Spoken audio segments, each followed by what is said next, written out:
పెద్దంటి షబ్బీర్ అలీ మీ మీద చాలా తీవ్రమైన ఆరోపణలు చేస్తున్నాడు. వెంకటరమణారెడ్డి కరప్షన్ కింగ్ అని అంటున్నాడు. చూయించాలా కదా, ఒక్క మాట చూపిస్తే అయిపోయా. అలా అలా కొడుకు రేప్ కేసులు ఉన్నాడని చెప్పినాము, కోర్టులో డిఫమేషన్ సూట్ వేసిండు, నడుస్తుంది కదా.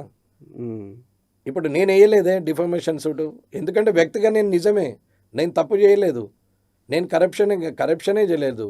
నాకు తెలుసు, జనం చెప్తారు కదా నేను చెప్పాలని. ఇప్పుడు నేను మంచివాడిని అనుకుంటే అది మూర్ఖత్వం. మీరు మంచోళ్ళు అని చెప్పొచ్చు, కానీ నేను మంచివాడిని అని చెప్పుకోవడానికి వీల్లేదు.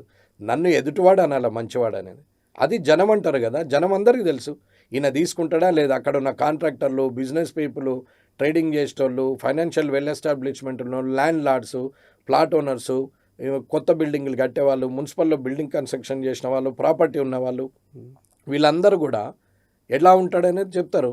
లేనోళ్ళు, గరీబ్ గాళ్ళు, ఆటోలు నడుపుకుంటోళ్ళు, కూలి పని పోయేటోళ్ళు, వాళ్ళు కూడా చెప్తారు పోతే ఎంత మర్యాద ఇచ్చి మాట్లాడతాడు అనేది.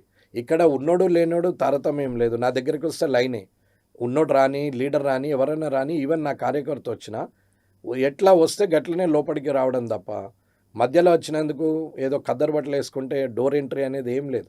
ఉదయం 7 గంటల వల్ల వస్తే వాళ్ళు మొదలు పెడితే అక్కడి నుంచి టైంను బట్టే లోపలికి వస్తారు. సో ప్రజలు అనాలి, ఆయన అంటాడు, అలిగేషన్ పెడతాడు. నేను కూడా చెప్పినాం, అయినా